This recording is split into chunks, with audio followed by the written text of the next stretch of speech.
Hey guys, welcome to the prelims focus news discussion of 21st August. But yesterday, since there was Sunday and not much of the news was in importance, so I have incorporated few of the news which was very important. So yeah, we'll cover it here only, right?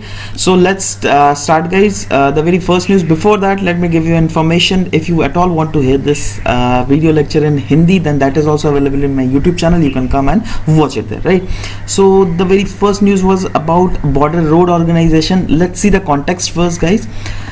The context is Ministry of Defense has approved delegation of powers to border road organizations to avoid the delays. See, the work of the border road organization is to construct road construction carry out road construction activities to provide connectivity to difficult and inaccessible region of the border areas, and it is under the Ministry of Defense. All right, so earlier, whenever they had to carry out any project, they have to first take the permission from Ministry of Defense for this, right? So it used to be a very hectic task, and there was often seen delays in the different projects.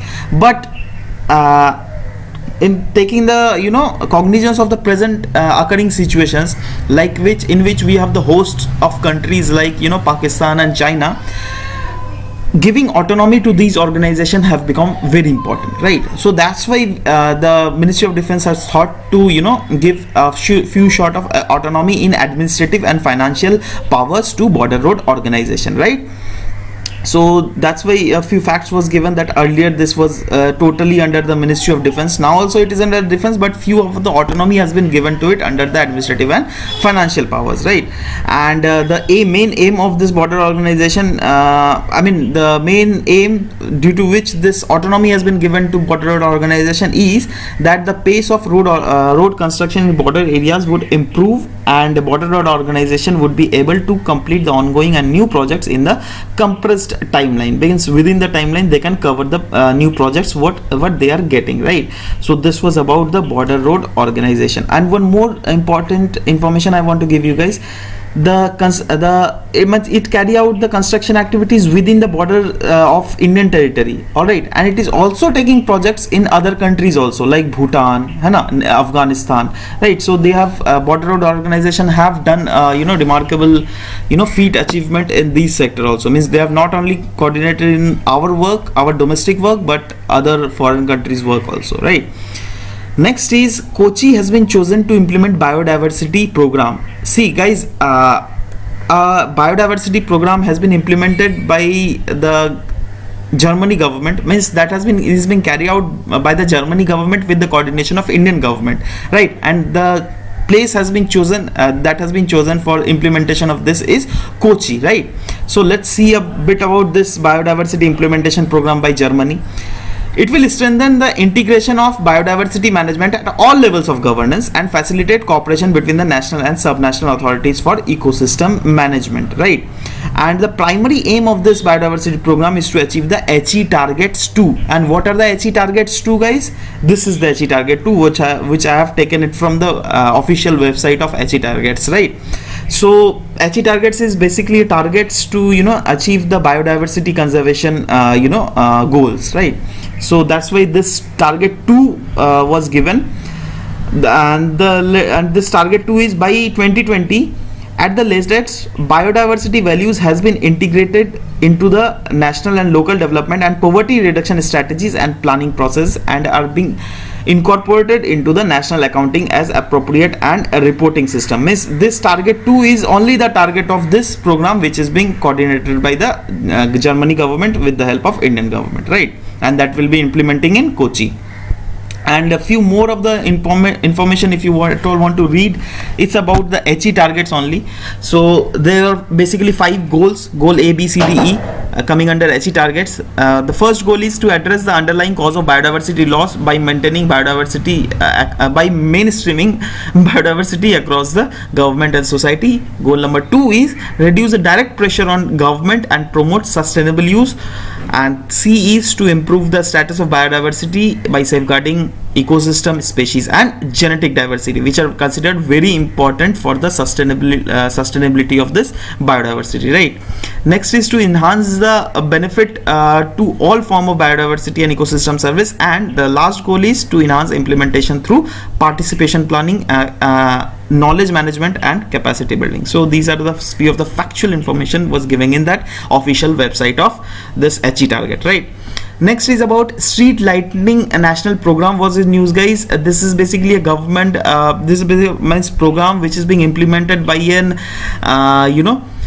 company which is called SL, that is the full form of SL is Electricity Distribution Company and Energy Efficiency Service Limited, right? So it is basically a public sector body which is coming under the Ministry of under the Government of India, and they are only implementing this program through the different municipalities, because ultimately under this program what the main objective is to promote the efficient lighting.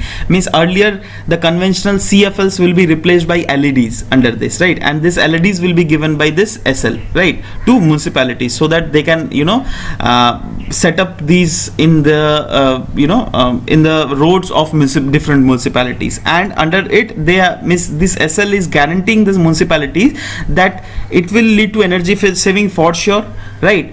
And it will also if at all within a span of certain time period, if that like this LED bulb or whatever the light is being given by this SL to municipalities, if it gets some sort of technicality issues, then there will be free replacement by the SL to them, right?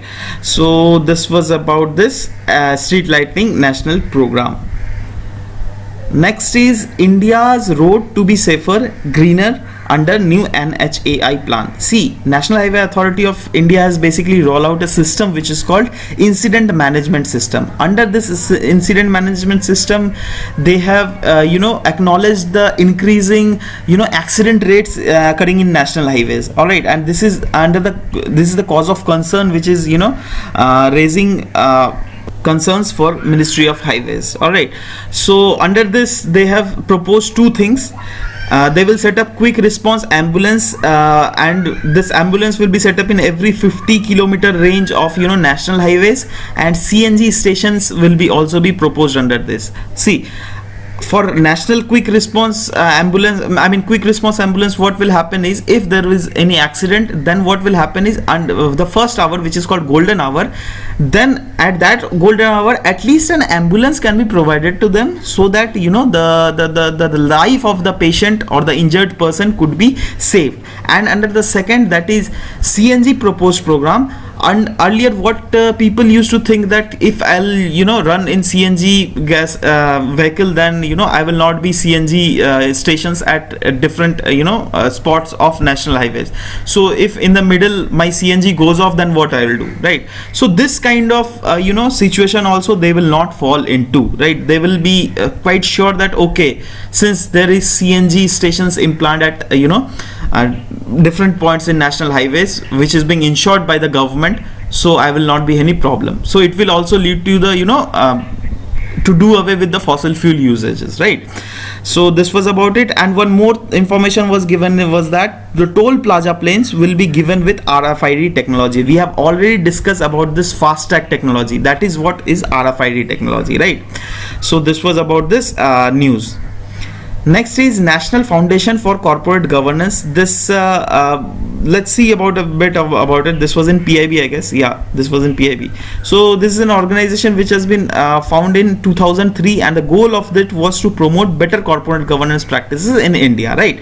And it is done by Ministry of Corporate Affairs in partnership with CII, that is Confederation of Indian Industry, Institute of Companies Secretary of India, and Institute of Chartered Accountancy of India. And the mission of it, NFCG, that is National Foundation for Corporate Governance, are to foster a culture of good governance, voluntary compliance, and facilitate effective participation of different stakeholders to catalyze the capacity building in new emerging sectors of corporate governance, because corporate governance is a booming sector, right? So there are new emerging areas of concerns which are coming up in corporate governance. To all deal with those, this National Foundation for Corporate Governance has been set up. All right. and few more of the in I mean its aim are to further research, scholarship and education in corporate governance in India, and to create framework for best practices, structure and process and ethics, right? So this was about this news.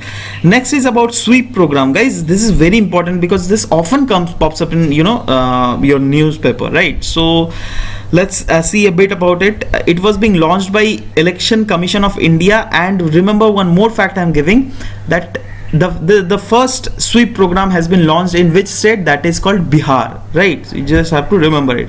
Now it was launched by the Election Commission of India to inform, educate, motivate and facilitate voters, and in turn make Indian democracy more participative and meaningful, because we know that India is the biggest democracy of India, and in India what the thing happens is, like during elections there doesn't turn out to be more than 50% of vote, right? So to increase this more turnout, this sweep program has been launched in India, so that more and more voters could come and they can cast their votes, right?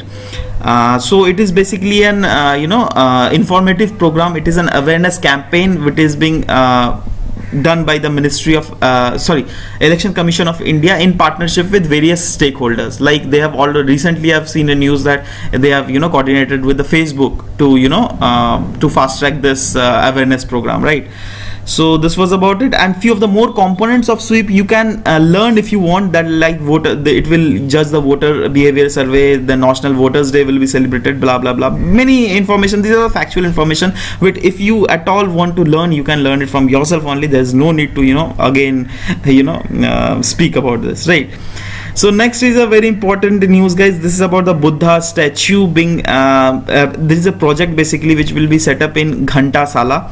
Alright, and Ghantasala is in Andhra Pradesh. So this Buddha statue will be set up in Mahaparinirvana posture. And what is this Mahaparinirvana posture?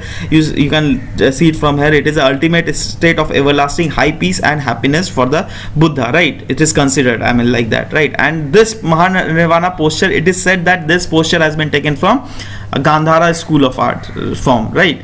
So these are few of the factual thing which was given in it, and the main thing which you have to learn is what is Mahaparinirvana. They might ask you in prelims, right? And they might also ask that this Mahaparinirvana posture has been taken from which art form, right? So that will be Gandhara, because there are different art form of Buddhist school like Gandhara and Mathura, and then in South also, if I'm not wrong, there was a school. I'm just not recall. I couldn't recall it now. But anyways, this concept has been taken from Gandhara. You just have to learn it, right?